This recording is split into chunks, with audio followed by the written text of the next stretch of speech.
Hello, good evening, everybody. Welcome to the 14th edition of South Asian Digital Travel Conversation. This is the 14th in the series that we've been doing through this times of the pandemic.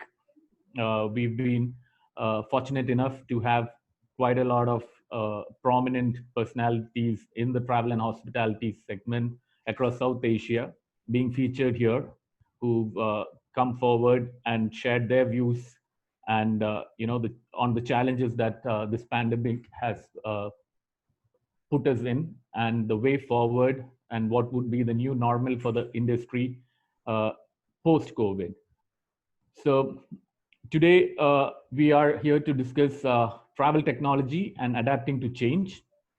We have four distinguished members from the industry representing various countries across South Asia. We have Dinesh Kumara, founder and CEO, Nivado Deals and InspireX, an award-winning serial entrepreneur who bootstrapped $1 million startup in the travel and leisure industry. His expertise in digital transformation and strategy and travel tech industry. He is also a director of the board of management Industrial Technology Institute under the Ministry of Technology and Innovations in Sri Lanka. Then we have Mr. Abdul Latif, CEO and founder SoulAsia.com, with experience in aviation, travel agencies, guest house, hotel operation, health and wellness. He's worked in the policy boards of the Maldives Association of Tourism Industries.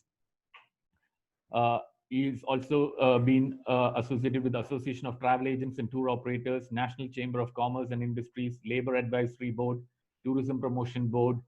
He has received special award from the government for services rendered towards sustainable development of tourism in the Maldives. He has also been a member of the jury for South Asian Tourism Award SATA. Mr. Latif is also the current president, SME Federation of Maldives. Next, we have Mr. Abraham George, Chairman and Managing Director of Indersight Tours and Travels. Mr. Abraham George is the Chairman and Managing Director of a leading destination management company with a pan-India presence. Mr. George is an entrepreneur with over 3 decades of experience, and he occupies key positions in associations like the Association of Domestic Tour Operators of India, the Council of Australian Tour Operators, Kerala Travel Mart, and the Confederation of Kerala Tourism Industry. His personal recognitions include awards from the Kerala Sahridaya Vedi and the World Malayali Council, Switzerland.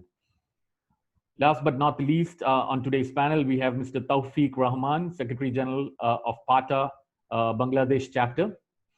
Mr. Tawfiq is the founder and Chief Executive of Journey Plus, founded in 1994. He is also the former first Vice President of the Tour Operators Association of Bangladesh. Mr. Rahman has an extensive background in the travel industry. He has published 4 books on tourism and is a guest lecturer at numerous universities in Bangladesh. His company Journey Plus was a pioneer in the development of off-season travel, and still is to this present day. Currently, the company is a proud member of several national and international travel and tour associations, such as the PATA, the Japan Association of Travel Agents, Central Asian Association.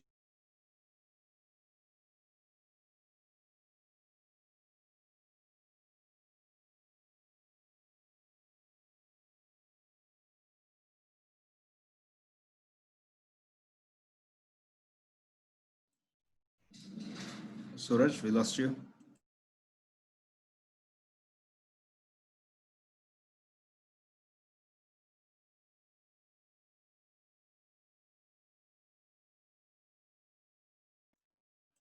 Suraj, we can't hear you. COVID-19 crisis. Yeah, right. Hello? Yeah. Is there any difficulty in hearing? No, fine, Suraj, no, fine, no, fine. Yeah, Mr. Tawfiq, would you like me to repeat the question? Oh, I didn't ask any question. Okay, my question to you was, Yes. what is the most significant change in the future work you have seen since the beginning of COVID-19 crisis? Okay, thank you very much. I'm welcoming all the panelists. It's my great honor and pleasure to introduce all of you and to know each other. Um, the situation in COVID in Bangladesh, just give you some glance. It's the health experts are saying that we are in the high peak in the COVID. Every day we are hearing that almost 2,000 or 2,500 new affected people, and almost every day 30 to 40 or sometimes 50 death. But the question is, that how long this peak level will sustain? That is the big question. Already the government introduced the SOP, standard operating procedures, and also some of the flights they have planned to start. Biman Bangladesh Airlines already started their long-haul journey to London, to Dubai, and planning some other destination. But the thing is, I had a last office on 25th of March. So from the last almost 3 months, we are actually doing, I can say, home office. But for my case, it's something different because our company, we are fully depends on inbound tourism, especially Europe. Our main market is the UK. And the situation in UK is so extremely bad.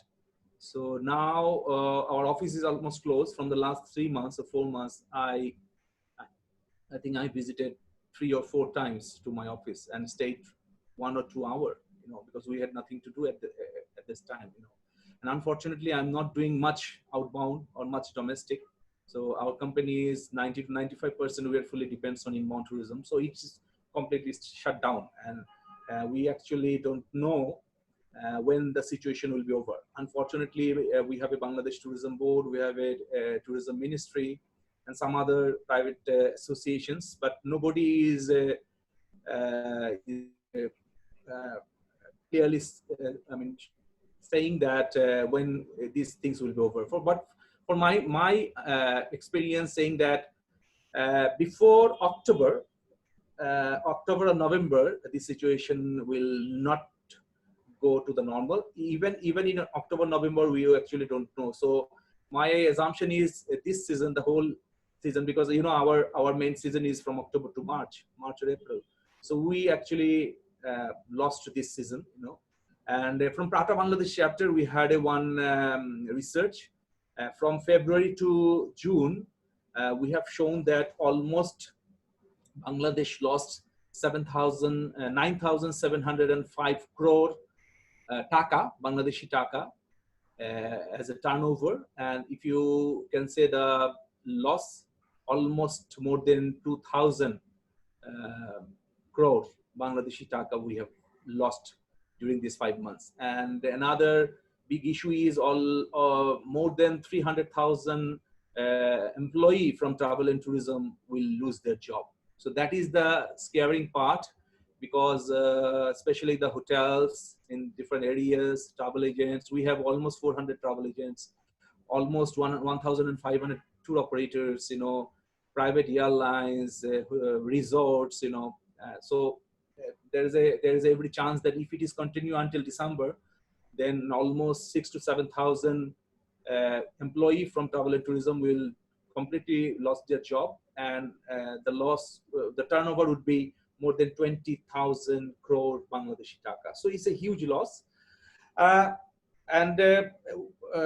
One big question is, all the travel and tourism people, especially the operator like us, because we position ourselves not even a middle industry. We say that we are actually a small industry because it's a small company, it's a small tourism or tour operation company. And all the company in Bangladesh, we have employee starting from 5 employee until 25 or 30 employee in between, all the companies, So 80 to 90%, 80% I can say that employee, they are not working. Some of them are working. Some of them are getting 50% salary. Some of them staying at home.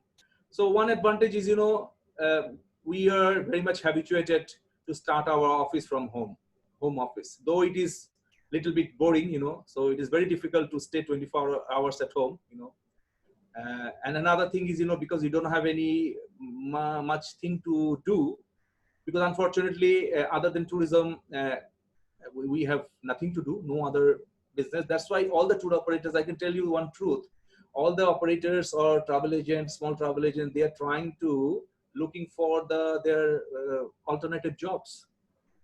Some of them, I can tell you the story, a sad story, some of them are trying to sell the mangoes, because the Bangladesh is very popular for mango, so because this is a season, so some of them decided to stock the mango, or maybe soybean well, or maybe some other jobs, so this is really very sad part for Bangladesh tourism at this moment. And unfortunately, during this time, usually government should come forward, and we already, the Honorable Prime Minister announced some incentives, for the service sector, but unfortunately this procedure is so long, and unfortunately a small operator like us, we will not get anything, because you have to go to the bank, and bank will see your transaction, if you have any mortgage, as usual, the normal procedure, so the big companies like, Bangladesh is very, very popular for ready-made garments, so government is, or the bank is more concentrate on their garments people, RMG sector, rather than the tour operator. So we are in a very, I can tell you, the very bad situation. And until and unless the government will come forward and to give us some incentive, some bank loan or something like this, I cannot see any hope in future that how this company, because another big problem is, it's very difficult for a small company like ours to sustain 3, 4, 5, 6 months. So because we don't know when it will be over, so 5, 6 months, you have to pay your office rent, you have to pay your staff salary, you have to pay in your utilities and other thing, so it is really very difficult. So actually we are actually looking for the government support. I don't know about other country, what India, Sri Lanka or Maldives are doing, but the situation here in Bangladesh regarding the travel and tourism is really bad. And we are just hoping, and we are just praying to come out from this pandemic. Thank you, Tawfiq. Quite challenging indeed. I mean, it's the story of the world, I guess, right now. And travel industry across the globe is going through similar crisis, and you're not alone in this. And coming to the next point, Dinesh, to you, understanding human adaptivity, which is one of your forte, what do you think will be the long-term disruptions, and which will be the short-term? So can you just yes. light on? Thanks, Suresh. Thank you very much. Hope you all can hear me. Answer to your question would be, so I will take the example from Sri Lanka, because I can speak the best from my territory. So we went through, we have gone through a lot of, like we had a war and we had East attack last year. So we had incidents throughout. So one thing we have noticed continuously from the user behavior is taking the inbound and outbound aside. I'm coming from a background where we have a domestic travel platform. So we are off-season travel company, right? So we build this company to make sure that hotels gets business during season anyways. So during off-season, we build this platform where locals can go with amazing deals, like 50% off. Where hotels also can make a break even. Plus, locals get the opportunity to travel within the country at a affordable cost. So from my perspective, okay, what we saw was last year we had a similar incident with the East attack, and then we saw in 2 weeks' time after the East attack, people forgot everything and got back to the roads and they started traveling. So we made the same prediction this time. If the community spread stops, Sri Lankans will start traveling after 2 weeks' time. So when we made this open statement, people were criticizing, saying, "Will people have money?" Blah blah blah. But the beauty is, government did a brilliant job in putting an early lockdown, and they closed the ports, and then they put curfew. They didn't put lockdown. They didn't go for lockdown. They went through a curfew. You can't go out, right? So they managed the situation very well in 2 months' time. So as at now, our community spread is almost at 1 to 2%. Actually, recently one came and then again they quickly traced, because they're following the protocol of trace, isolate, and treat very seriously. And we see the military has got in very seriously, and they are trying to trace people, isolate. They're using the military intelligence team to do the tracing part. So because of that, right now the good thing is I'm sure rest of the panelists are still going through the lockdown, and then their side of the story might be completely different. So now we have got on to a comfort zone, and we are already seeing the domestic travel has picked up. If you really take, in 2 weeks time, people started traveling. In 1 month's time, we saw occupancy rates during weekends were at 50%, and last weekend it was 85%. So right now, what's happening in Sri Lanka is that all the hotels are getting filled with locals, and like platform like us, the value has gone up by a huge amount, because hotels have understood for next 12 months, domestic travel might be the best option. The reason is that they say like I read a Sabre's article which has come out yesterday. What they say is after the lockdown, within 6 months' time, 49% people will start traveling. That 49% includes majority generation Z and Y. That is the age group 18 to 35. That is the millennials. So what they say is millennials will start traveling within 6 months' time. And even they are given a very, very nice categorization, which says that within 11 days, 20% will start traveling. Within the 11 days after restrictions are taken off. And I already read some data in the Europe and all. So people are traveling within the Europe. The reason is, the biggest fear factor we will have is people are scared to get into an airplane now, because they have to go to an airport, they're getting to the flights, and they will have interconnecting destinations. So right now, if you take the fear factor in the travel, the biggest fear is people are scared to get into an airplane. Okay, that is close to 38% fear. And they have close to 34% says they are fearful to get into cruise. So cruise business will have a problem. But then majority of them are very happy to travel in their own car. So the moment when you say own car, a country like Sri Lanka, we are safe, okay? People can come. But people can't come because people are scared to go in a flight and a ship. There's no, you can't drive and come to Sri Lanka for sure. Even Indians can't come to Sri Lanka while driving, right? So because of that, Sri Lanka as a destination, we will have a problem. But domestic travel will be the first thing which is going to come out, even in India or Bangladesh, looking at the data coming out, and practically Sri Lanka is going through from what we are seeing. Domestic travel will be the first thing to pick up, and the millennials will be the first movers to start traveling. And that's a short term solution I see, and that's a short term experience we got told. So I'm speaking with experience, what we are going through right now. And the long term would be, within at least 12 months time, you will see the generation X also starts traveling once things get a little bit comfortable. Right. Thank you, Dinesh, for your insights into that. Next, Mr. Latif, this question is for you. So after this pandemic, are firms going to have to consider replacement of workers with technology? And it's a very sad question to ask, but then given the consideration and the situation that we are in, and the options that a lot of businesses are looking at, and the challenges that they're faced with, is a very valid question. So would you like to take it?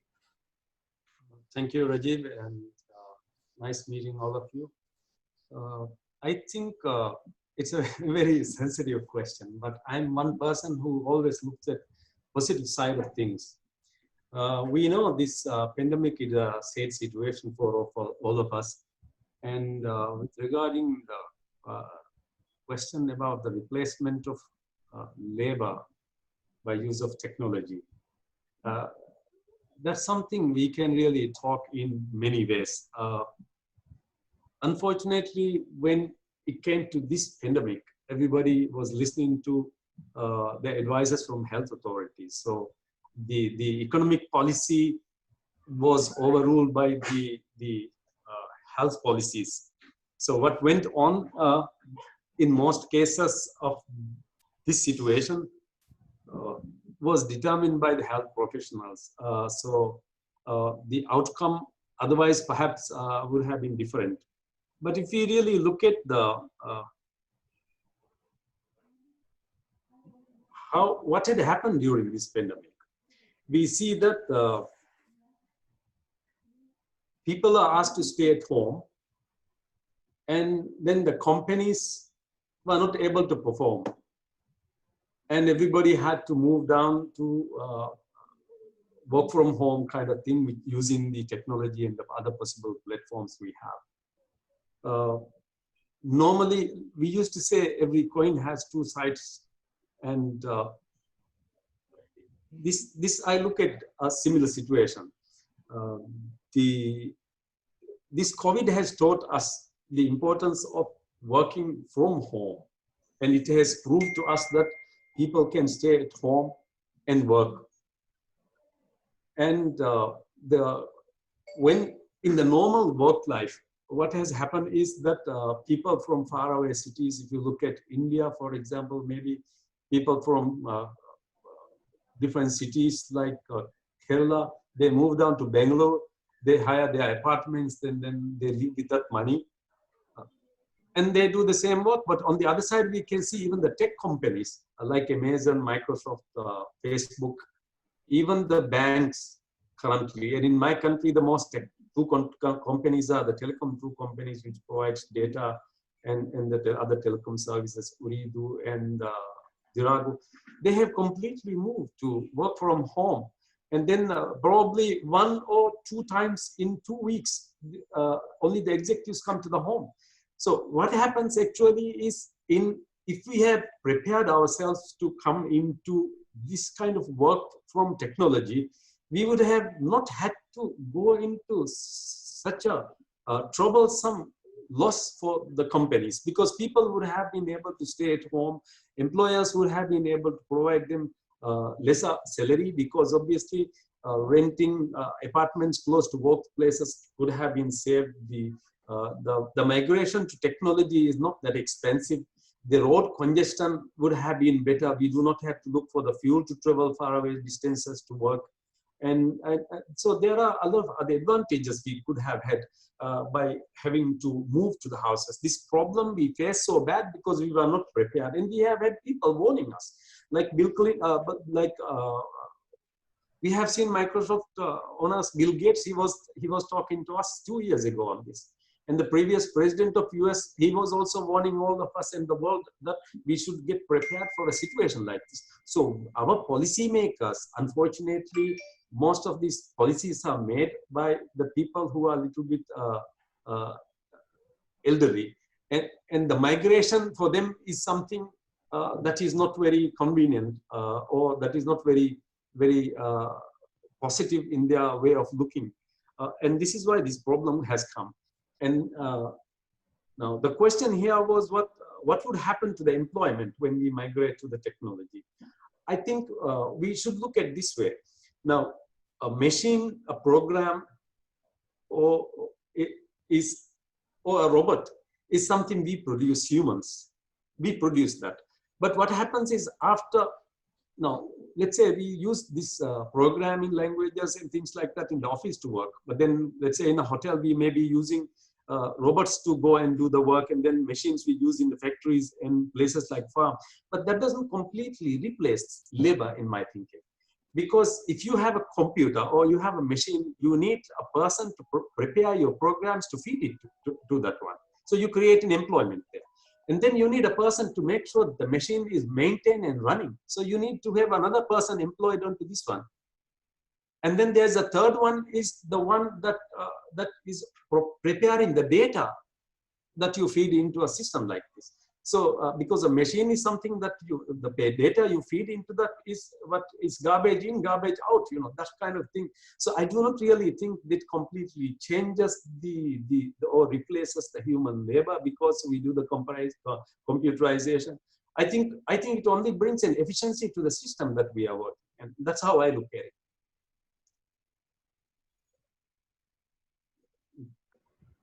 Thank you, Mr. Latif. Moving on to Mr. George. Will there be a new emphasis on career progression, career training, and the idea of preparing people for a much more digital future? Now, taking off from where Mr. Latif said, it can bring about an efficiency to the existing process. So do you think going forward, this would be a key area for training and development of the human resource in hospitality industry? Yeah, Mr. George, you're on mute. Am I audible? Yeah, good. Okay, thank you, Suraj. Yes, absolutely right. Your question is relevant at this point of time. We were witnessing the emergence of technology and the transformation happening to our community in various levels. Initially, we started with the e-commerce, wherein the commodity selling, then slowly moving into the travel sector. Then we moved to social commerce, that includes the digital platforms, Facebook and other sector. Then now we are moving into the curated commerce. That is what we can say, the artificial intelligence modality. The future is going to see the booming growth of machine learning and artificial intelligence. Like most transformation technologies, is both exciting and scary. It is exciting to consider all the ways of our lives may improve, from managing our calendars to making medical diagnosis. But it is scary to consider the social and personal implications, and particularly the implications of our careers. As machines learning continues to grow, we all need to develop new skills in order to differentiate ourselves. The digitalization will replace most of the doable jobs with machines. Human beings will not be able to compete with machines on its accuracy and speed. So there is no point in giving further training to people in that area. Rather, we must focus on to the new area, the areas where emotional intelligence could make a difference, especially on the thinkable jobs. Tourism and hospitality being a highly human capital intensive industry, machines or digitalization can't easily replace all jobs. Where human emotions are involved, like empathy, compassion, personalization, sensitivity to culture, customs, ethos, value systems, etc. A tourist who arrives at a new destination by air, then comes out of the airports through the touchless immigrations, customs formalities, then boarding to sanitize the driverless car and checking into the hotel directly through the mobile app, and reaching to the room by opening it up, the digital key self-generated on the mobile, and ordering the food through the digital menu and getting the food delivered by a robot. All this sounds perfect during this COVID-19 period for quarantine purpose, but will it be preferred once the pandemic is controlled? Career progression should give importance to make the manpower ready at the same time. Training should not be focused on making employee superhumans to beat the efficiency of machines, and rather it should be focused on the emotional intelligence side to create unique personal experiences to the guests. So the moving trend, the new normal, the conventional nature of the tourist will definitely change.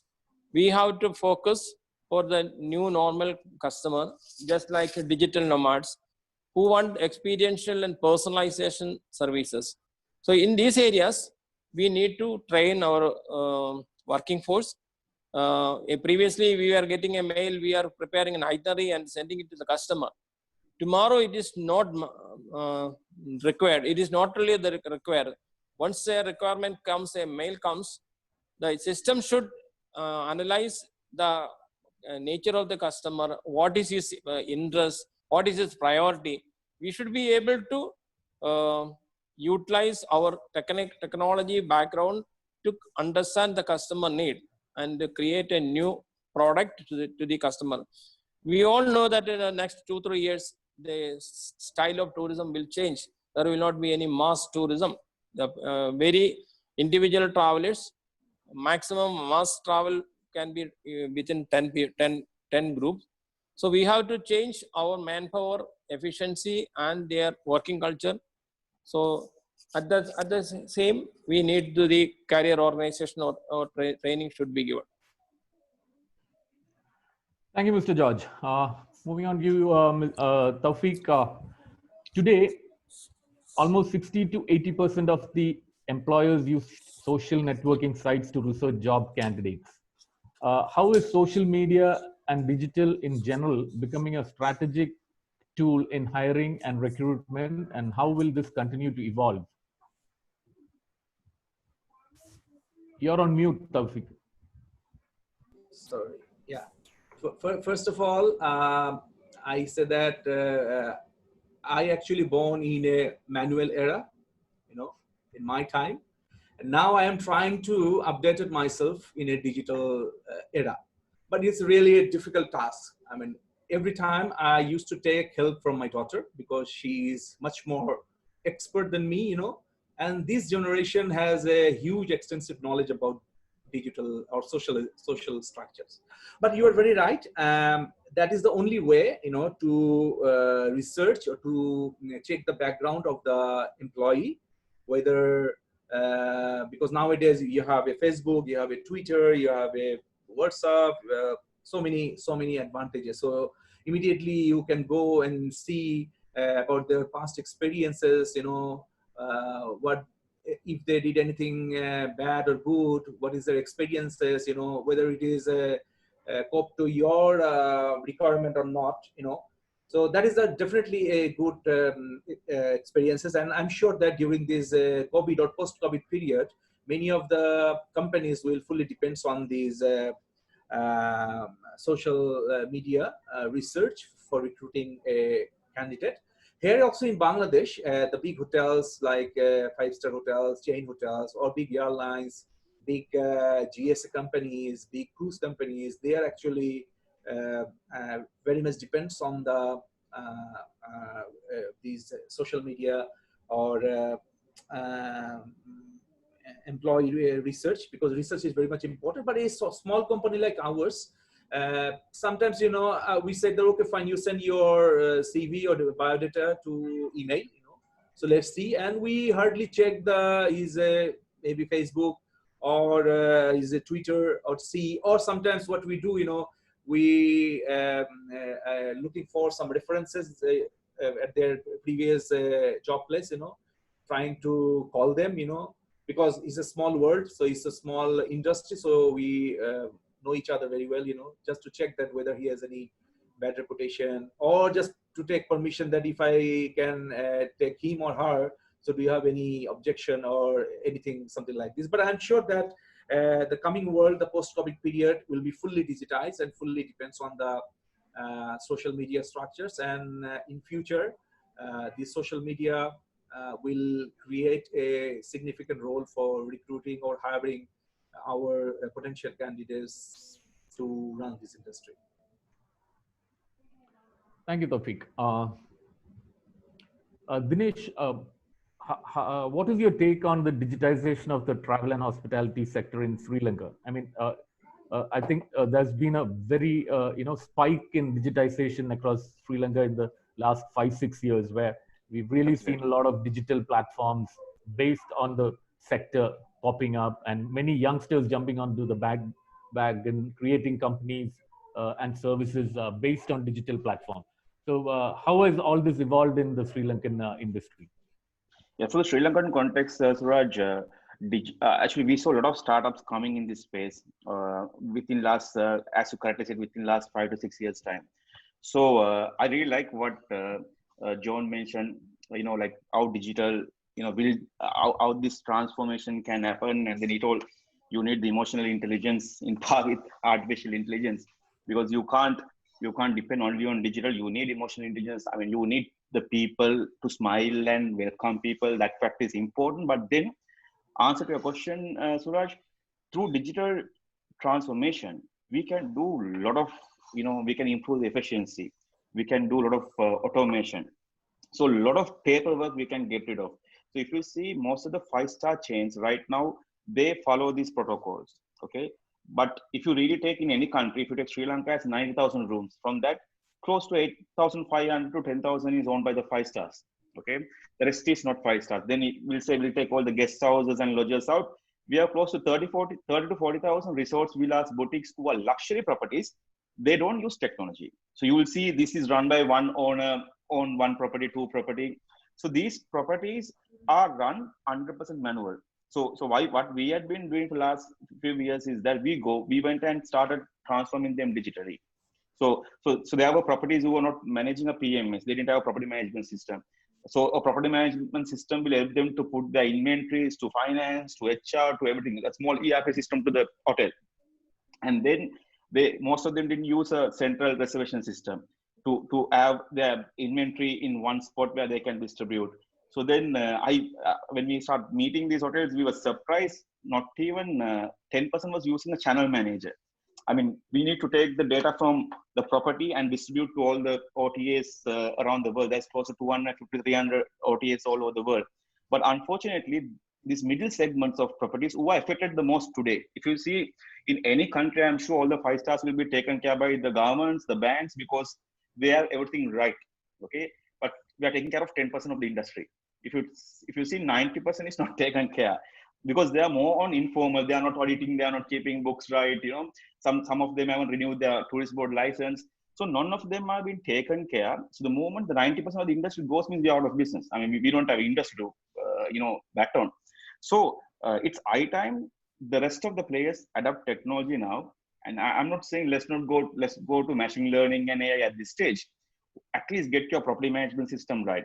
So you don't have to be messy. You can keep all your data in one place. Okay. Use a channel manager where you can distribute all your inventory to all the OTAs out there like Booking.com, Agoda, Expedia, Hotels.com. Everything will be distributed instantly. Right now, what most of the middle tier hotels do in Sri Lanka is they go individually one by one. Every day in the morning, they upload to Booking.com once. Then they go and update in the website once. They go to Agoda once. So you see multiple of work, and imagine the amount of amount of work they have to do for a day just without adapting the technology. I think adaptation of technology, if we say no at this time, this era, I think we are totally wrong.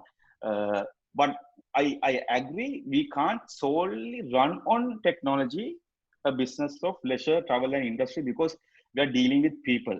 So because of that, we have to make sure this industry strikes the balance between emotional intelligence and the artificial intelligence time to come. But the most important thing is we don't have to look at bigger things.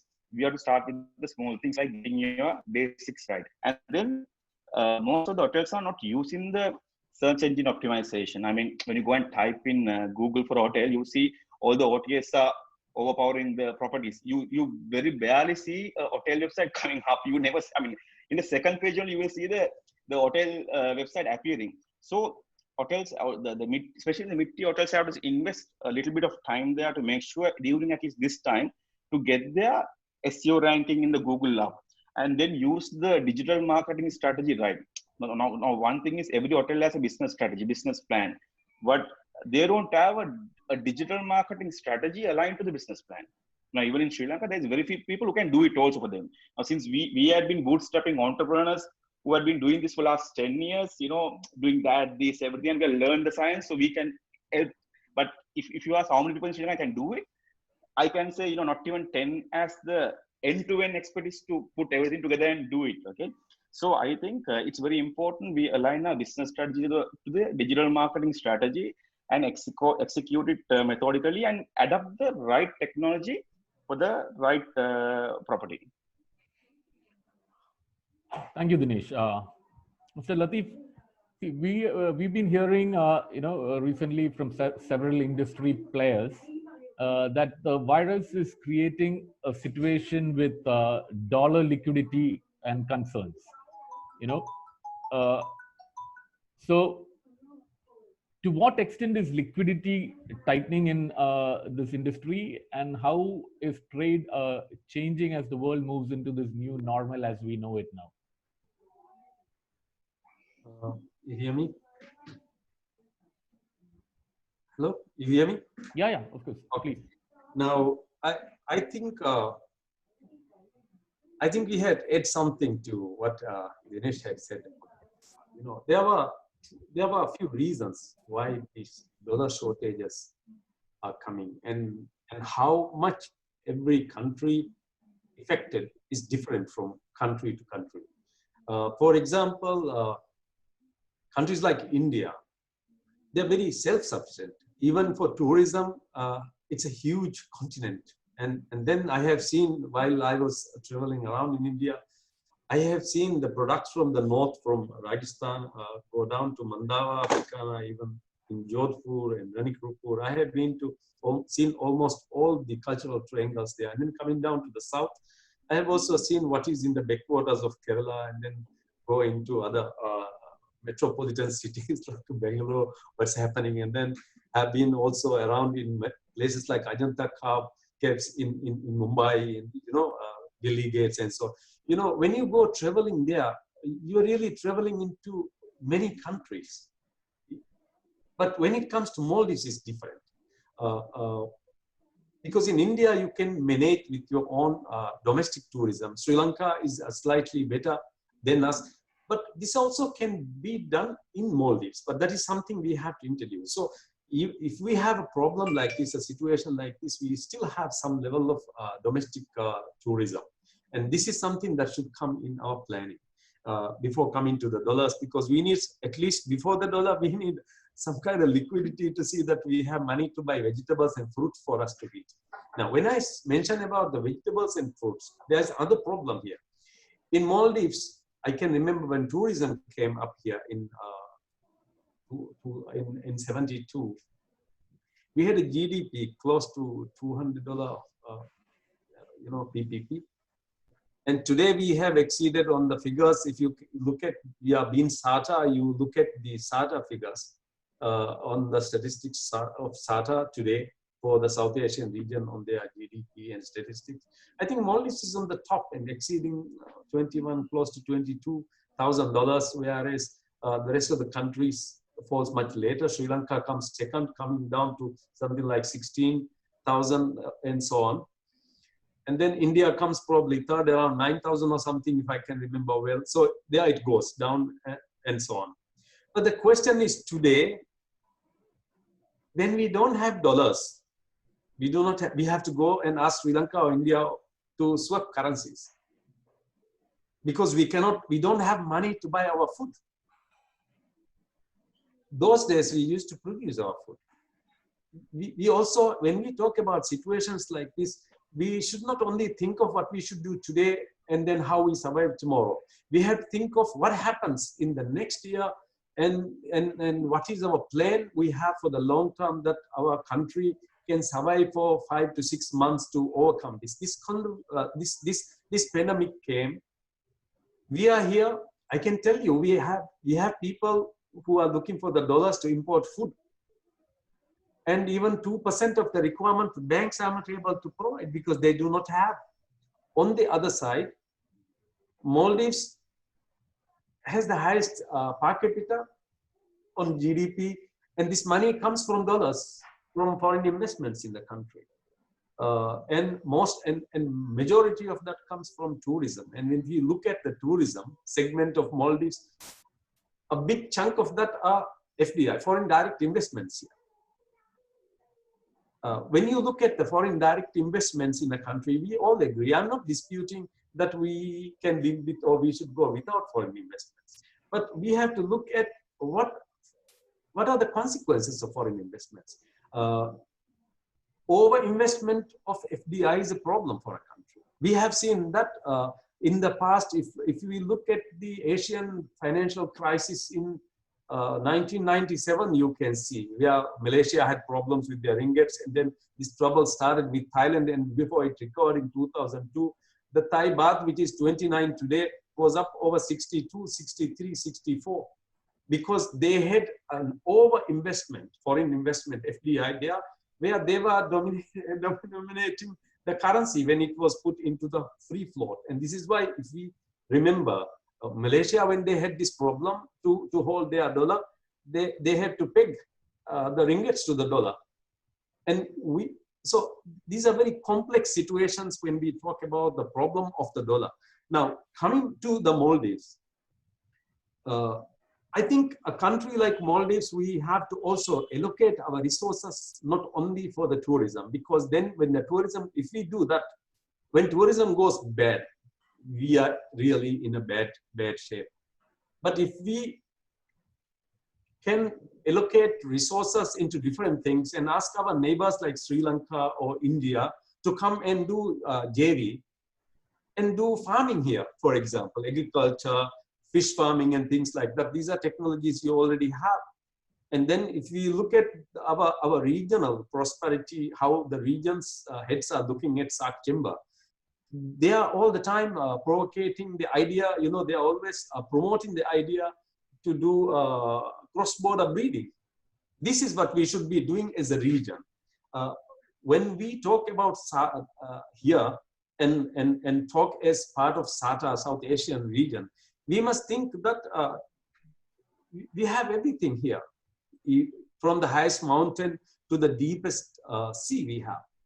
But we should work more united to see that we grow this, you know, we enhance and develop on this cross-border development, where everybody has contribution to everyone else. So if we go on like this, we will not have these shortages of dollars like how we have. And then we should change, because when we have this situation like pandemic, unfortunately, we are looking at how we survive tomorrow. We are finding solutions for tomorrow and the day after. I tell you, in Maldives, we have a culture where people do not save for the future. They spend their money today. Before they get the salary end of the month, they spend next month their money now. Because whenever there is a fancy gadget, they will go and buy it on credit. They buy their furniture and change their furniture like a habit. So there is no saving culture. If we have had some culture that is saving, we would not have had these problems for the shortness we have for the dollar. So there are these two situations we are getting in when we are looking into the dollar.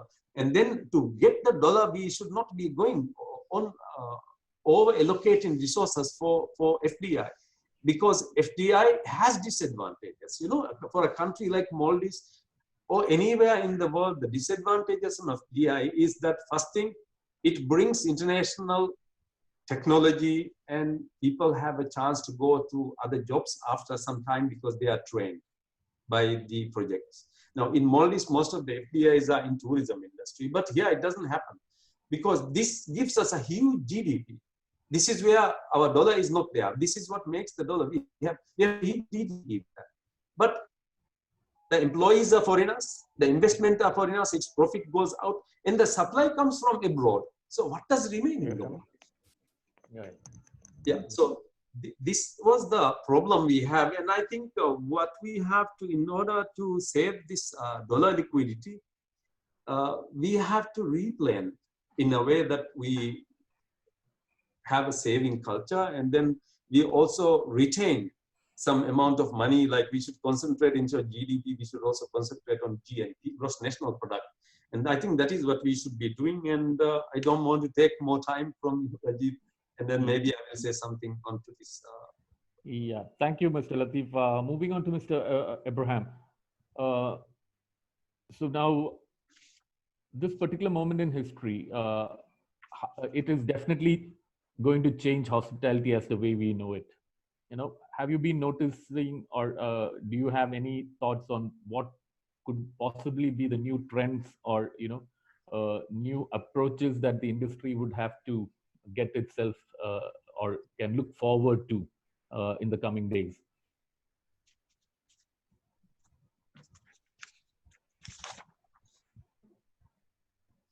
You're on mute. Okay. Yeah. Even though we are talking loudly on getting ready for the new normal, the industry is yet to experience the flow of tourists in the majority of the destinations. The few guests who are accommodated in the hotels are either on quarantine or for the essential business travelers. During the pandemic, the key focus is on the hygiene and safety of the guests. So everyone is trying to make the services contactless and no touch by adopting modern technologies. Contactless check-in in the rooms through the mobile app, ordering food through the digital menu. Contactless delivery in food and rooms prefer to be served in single-use cutlery or crockeries, and contactless checkouts by the using digital payment systems. Housekeeping department, which was mostly in the back of the house earlier, was now get greater importance due to the enhanced cleaning and sanitation activities. The glamorous front office colleagues are not even able to offer a genuine smile to their guests. Being in India and South Asia, Namaste still can play a major role while welcoming the guests. IT and food safety departments also have got prominence in the hotels during the pandemic. The new normal is going to continue as a new norm, and many such practices adopted during the pandemic are going to stay even as humanity comes out of the virus infection. All right. Thank you. Coming back to you, Dinesh. See, in this times, we can clearly see that technology has been a great enabler for the hospitality sector. Can you share with us some of the tech that goes into creating your guest experience? So technically, if I just give a quick background on what we do, we go as a platform where, as I told you, for locals to go local, right? So we built this 2 years back. So Sri Lankans are one nation. We don't plan things ahead. If you want to go somewhere, we think we have to go this weekend. We will think this week. So we build this Holideals website where people now people don't have to start calling hotel by hotel or go to international OTA and get a dollar price where the foreigners have to pay. So they have one platform where you get this experience to find out what are the best deals available in the country from 50 to 60 to 70% off in just a matter of going to the website. So what we are working on is we don't want to just keep it as a website. So we are trying to bring a little bit of machine learning and AI into it. So the first step is we're launching next week the chatbot. Okay, so if you see today, Booking.com and Expedia is powered by an artificial intelligence chatbot. The beauty about the chatbot is it replies to you in 2 seconds. Okay, I'm sure if you think about all our company Facebook pages, if a customer sends a message, sometimes the customer will reply next day if they send a message in the evening, right? But here the beauty is the chatbot itself understands the questions and starts replying within 2 seconds. And the accuracy is at a different level because it goes to the websites and brings real data. So it doesn't assume anything, right? So it's going to bring data and give you in 2 seconds.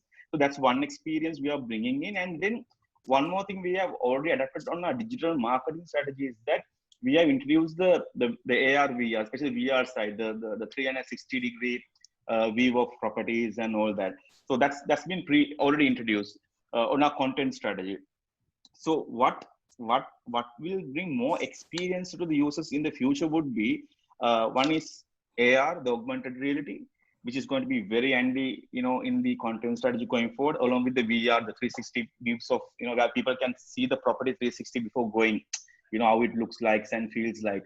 And then chatbots are going to be very handy because they're very fast, very quick, and customers won't get frustrated because we should keep an idea on the user. Today's user is not a user who will wait for even 1 hour to get a reply. But they have got so used to this instant gratification to get a response then and there. For the Facebook photo, they need a like immediately, right? So they will not wait for a reply in 1 day. So because of that, chatbot kind of technology is going to be very, very useful. And I'm saying when we say chatbot is running on AI and machine learning, it's not a very complicated thing. It's a very simple thing. What it does is it's just go to your website and bring your real-time data and give to the customer. So I think those are the technologies all the players in the travel and leisure industry should start adapting in the future, because it will help the, for the customer's point of view, I'm saying, for the speed and the accuracy and the total expectation of the customers can be met through that. And apart from that, there is so much more other new technology being introduced. So I see other GDS players like Amadeus is working on blockchain. Sabre is working on some nice technology. So those things are yet to come. But I think it's time for us to grab what's available and start making sure that end user is, properly taken care, because within 10 years time, we will see 90% of travelers are going to be the millennials, generation Z and the Y coming to the mature travel market also.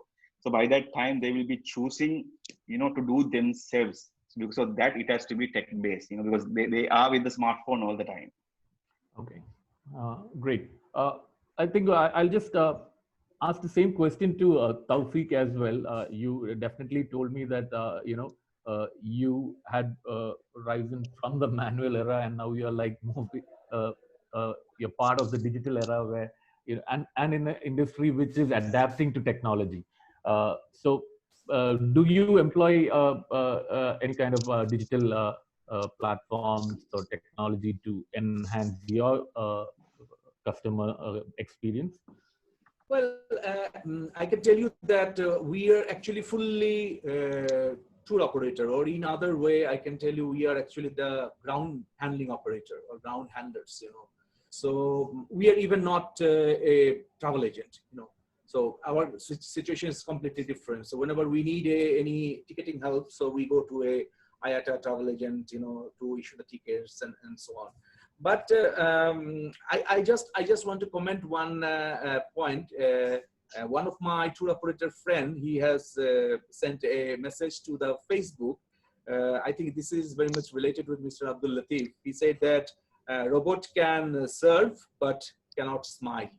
So in our travel and tourism industry, we need this smiling face very much, So that robot cannot serve these purposes, So this is another debate. Whether who will do the best. We will save it for another day. Yeah. But I'm sure another thing is, regarding the airlines, you were, send me this question. Airlines also, had a very significant role to play regarding this travel and tourism industry. But I heard that some of the big airlines like South African Airlines or Norwegian Airlines or Qantas or Virgin Atlantic, some of the airlines, either they completely shut down or also they becoming the bankrupt. Even in Bangladesh, we have a small private airlines already completely shut down. And we have 3 private airlines that they're very striving, very difficult to survive. The national carrier, Biman Bangladesh Airlines, they don't have any problem because the government is subsidizing, the government is supporting them. But unfortunately, this airlines has a very big role to play, especially inbound or outbound tourism. So until and unless the airlines comes to the complete operation, it is very difficult to expect that the tourism will resume again. But to my understanding, what I think Dinesh was talking about the domestic tourism, I actually don't know, because we are very much neighbor to our India, and India, China, there is a big country. As Mr. Latif was saying, that each of the small state is like a country. If you go to West Bengal, or if you go to Kerala, if you go to Delhi, Mumbai, completely different lifestyle, different culture, different food habit, everything is different. So they can be survive with the domestic tourism, but I am not sure whether that a country like ours can survive only with the domestic tourism. You know why I'm saying this? In Bangladesh, we have a beach area, Kuakata, and the local administration open up these attraction for the tourists, but not fully, partially, partly.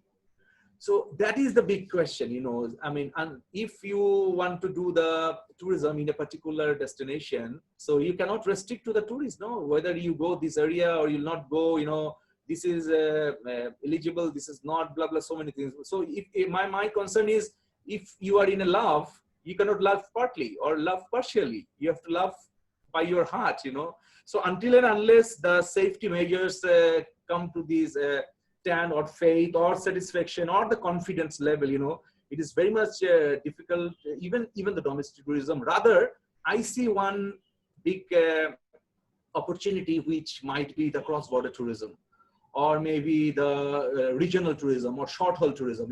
If people, say, for example, Bangladesh and Sri Lanka, our almost culture is same, food habits same, our mentality is same. That is very much important. I mean, a Europeans' mentality is totally different. So I can send my tourists to Sri Lanka. Sri Lankan also easily send our tourists to Bangladesh. I can send my tourists to Nepal or Bhutan or Myanmar or India. So after post-COVID, if you can think about closely these regional or short-haul tourism or cross-border tourism, but one big issue is there, regarding the visa issues. So I think our big brother, if India can come forward, to simplify the visa issues, then this regional or cross-border tourism can be a big story for a post-COVID period. But the domestic tourism, I see that domestic tourism is a regular phenomena. Whenever there is everything is as usual normal, then people will love to go to travel, So you don't need to special, arrangement to open the domestic tourism. If the flight is okay, road is okay, COVID is under control, domestic will resume. Right. But long-haul tourism is far away. Long-haul tourism, we cannot expect. My assumption is 2022. Okay, we cannot expect long-haul tourism to this region. But cross-border tourism is the answer. Definitely, Tawfiq. Sorry, we are almost like nearing our time. Just barely have a couple of minutes more. I'll just quickly take a view from Mr. Johnny and Mr. Latif on the same question and the thing. Like Mr. Johnny, your company has been a pioneer in the Indian travel industry, and have embraced technology at the early stage and continue using. So how do you see it evolving in the coming days? We'll take a quick answer from you, and then I think I'll close the discussion with Mr. Latif. You're on mute. So definitely we have to adopt and we have to live with the technology. Without technology, we will be washed away from the field. Though last 3 decades, I was fully into the conventional or offline business. We also started the digitalization and technology. We have our technology being separately. So what is the advantage of technology, or what is the need of the technology? In the new normal, we were saying the customer's perspective is changing. If we are targeting the specified digital nomads or the customer's choice, and we need to reach the customer and his requirement. So in a similar way, marketing, instead of going for generic marketing, we should be specifically focused marketing. For example, if Kerala market, 50 million people are there, we are selling a high profile product. We don't go for the whole marketing to the 50 million. We can select the high-end customer. What is the nature of the customer? Who is buying our product? So we can reach to them. That is only artificial intelligence and technology can help us. So definitely technology will only support and substitute for our sustainability. Okay, thank you. And quickly on the same topic, Mr. Latif, and we'll sign off with you for today. So I would like to know your views on technology and hospitality going forward. You're on mute. Yeah.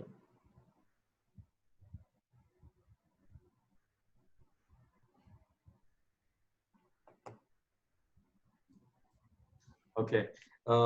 I think there is no dispute on the technology. We need technology, and it can also help on areas like marketing and distribution and things like that. But what I very strongly feel is that for hospitality, in the hospitality trade, we cannot replace human by machines. This is not possible. And also in the technology, it's not possible. I can tell you 2 very good examples. What will not work to the desires of the human. This is the reason why we see even today, companies like Microsoft and Facebook are all the time on hiring.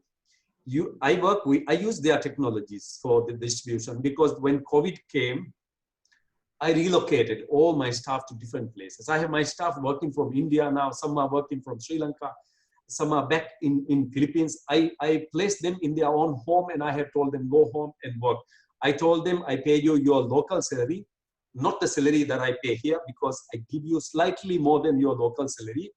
During this period of the pandemic, you have to be fortunate. I pay you this salary by keeping you with your loved ones at home. And the salaries that I pay is higher than the regional salaries that the people like you are earning.